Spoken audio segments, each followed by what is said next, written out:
الحمد لله القائل قاتلوا الذين لا يؤمنون بالله ولا باليوم الآخر ولا يحرمون ما حرم الله ورسوله ولا يدينون دين الحق من الذين أوتوا الكتاب حتى يعطوا الجزية عن يد وهم صاغرون أشهد أن لا إله إلا الله وحده لا شريك له وأشهد أن محمدا عبده ورسوله اللهم صل وسلم وبارك على سيدنا محمد وعلى آله وأصحابه أجمعين أما بعد فيا أيها المسلمون اتقوا الله أوصيكم وإياي بتقوى الله فقد فاز المتقون قال الله تعالى يا أيها الذين آمنوا اتقوا الله حق تقاته ولا تموتن إلا وأنتم muslimun. Sidang Jumat yang dirahmati Allah, bertakwalah kepada Allah dengan melaksanakan segala perintahnya dan meninggalkan segala larangannya, serta meningkatkan jihad mempertahankan agama tercinta ini. Sidang Jumat yang dirahmati Allah, sekali lagi dunia dikejutkan dengan serangan tentera Zionis. Serangan tentera Zionis terhadap umat Islam di bumi Gaza. Gaza yang baru sahaja hendak dibangunkan kembali setelah serangan 2008 dan 2009 yang lalu, kini berhadapan dengan dentuman peluru-peluru kereta kebal, peluru berpandu dan sebagainya yang memusnahkan kediaman, memusnahkan bangunan sekolah, pejabat kerajaan, rumah ibadah dan sebagainya. Serangan yang berlangsung selama 8 hari itu telah mengakibatkan kematian hampir 200 orang, 50 buah sekolah dibedil, 5 orang warga pendidik terbunuh dan lebih 300 orang cedera. Biarpun tentera Israel telah bersetuju menandatangani perjanjian gencatan senjata, namun tiada siapa boleh memberi jaminan bahawa Zionis laknatullah itu akan berpegang kepada janji. Bukan sekali dua kita mendengar Yahudi melanggar perjanjian damai yang mereka tandatangani.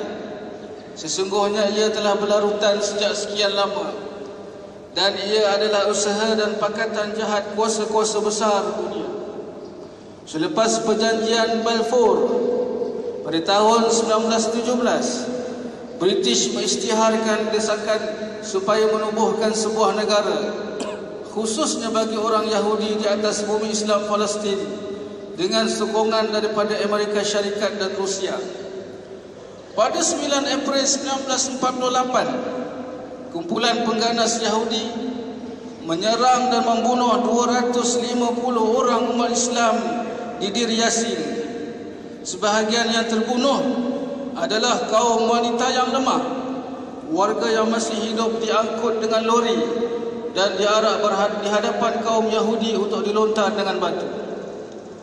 19 tahun kemudian, iaitu pada Jun 1977, pemimpin jahat yang mengetuai serangan tersebut telah ditabalkan sebagai Perdana Menteri Israel.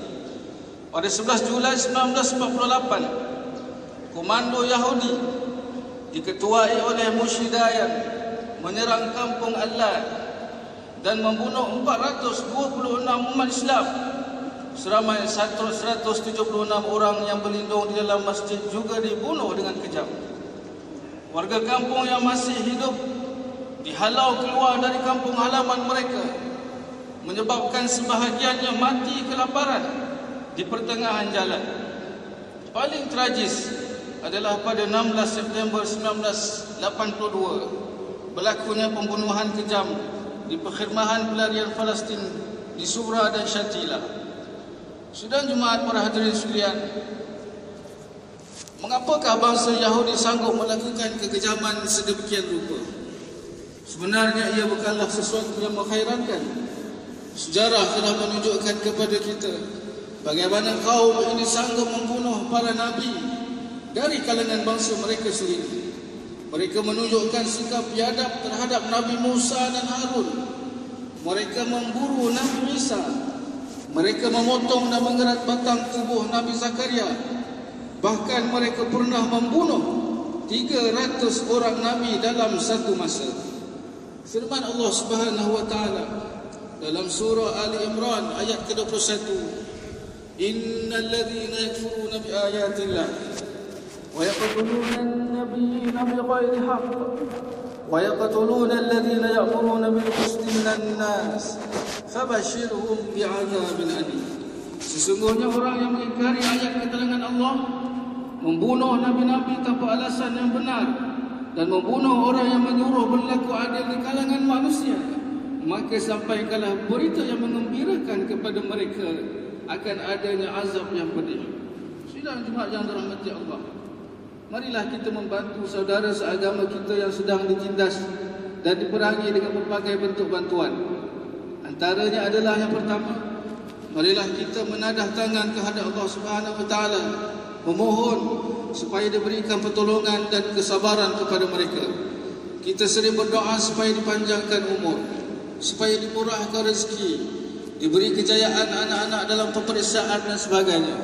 Mengapa tidak kita panjangkan sedikit lagi doa khusus untuk Palestin dengan doa seperti ini? Ya Allah, Engkaulah Tuhan yang maha mengetahui tentang apa yang menimpa saudara kami di Palestin. Ya Allah, mereka diserang dari segenap penjuru, tanah, air dan harta mereka dirampas, anak-anak mereka ditangkap dan dibunuh, mereka dikepung dan disekat dari segenap penjuru. Sesungguhnya mereka berada dalam keadaan yang sangat derita. Ya Allah, berilah pertolongan kepada mereka, berikanlah kekuatan dan kemenangan kepada mereka. Ya Allah, hancurkanlah gerombolan tentera Zionis yang kejam. Yang kedua, marilah kita hulurkan derma dan sumbangan bagi meringankan beban yang menimpa umat Islam di sana.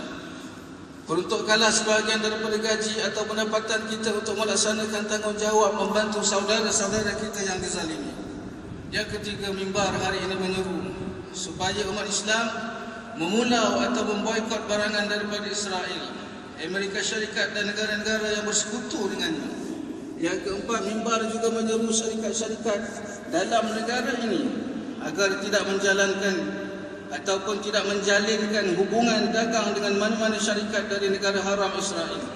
Janganlah ada syarikat yang mengekspor gula, mengekspor minyak, tepung atau apa sahaja barangan-barangan ke Israel. Dan janganlah juga mengimport barangan-barangan dari Israel dan apa sahaja kerjasama dengan mereka. Yang keenam, mimbar juga menyeru seluruh umat Islam supaya bersatu padu atas dasar Islam.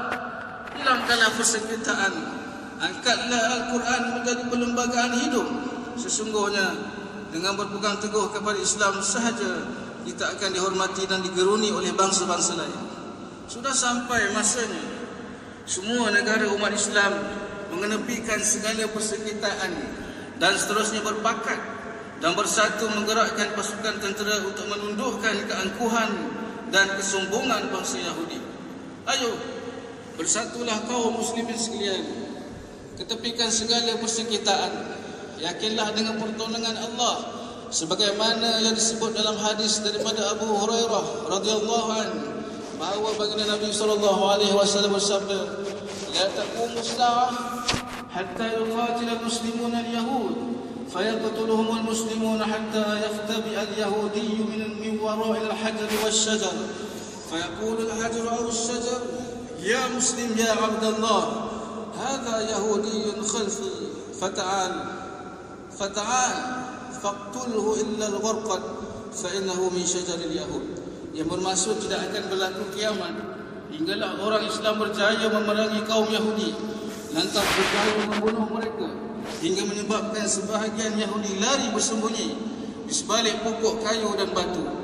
Maka berkatalah pokok kayu atau batu itu, wahai orang Islam, wahai hamba Allah, ini dia Yahudi di belakangku, kemarilah kamu dan bunuhlah mereka. Semua pokok akan berkata begitu kecuali pokok Gharqad, kerana sesungguhnya ia adalah pokok Yahudi. Rawahu Muslim. A'udzubillahi minasyaitonir rajim. Wa anfiqu fi sabilillah wa la tulqu bi aydikum ila at-tahlukah wa ahsinu innallaha yuhibbul muhsinin. Dan nafkahkanlah apa yang ada pada kamu kerana menegakkan agama Allah, dan janganlah kamu sengaja mencampakkan diri kamu ke dalam bahaya kebinasaan, dan berbuat baiklah kerana sesungguhnya Allah menyukai orang yang berbuat baik. Al-Baqarah 195. Barakallahu li wa lakum bil Qur'anil azim wa nafa'ani wa iyyakum bima fihi min al-ayati wa dhikril hakim wa taqabbala minni wa minkum tilawatah innahu huwas samiul alim. Aqulu qawli hadha astaghfirullahal azim li wa lakum. Alhamdulillahilladzi ja'alana minal muslimin wa razaqana minal thayyibat. Asyhadu an la ilaha illallah wahdahu la syarika lah wa asyhadu anna Muhammadan abduhu wa rasuluh. Allahumma salli wa sallim wa barik ala sayyidina Muhammad wa ala alihi wa sahbihi wa man tabi'ahum bi ihsan ila yaumiddin. Amma ba'du, fa ya ibadallah, ittaqullaha kama fazul muttaqun. Allah ta'ala inna Allaha wa malaikatahu yusalluna 'alan nabi.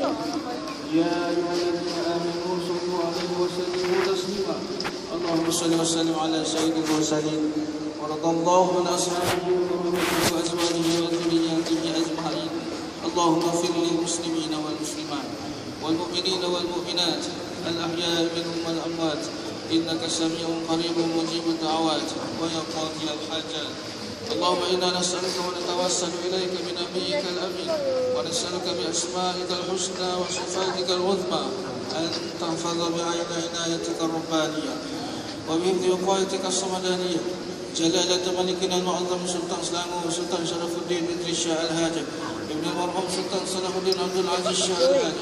Allahumma adim al-'auna wal hidayata wat tawfiq was sihhata was salamata min kulli wali ahli Selangor Tengku Amir Shah ابن سلطان شرف الدين إدريس شاه الهادي في أمن وصلاح وعافية بمنك وكرم.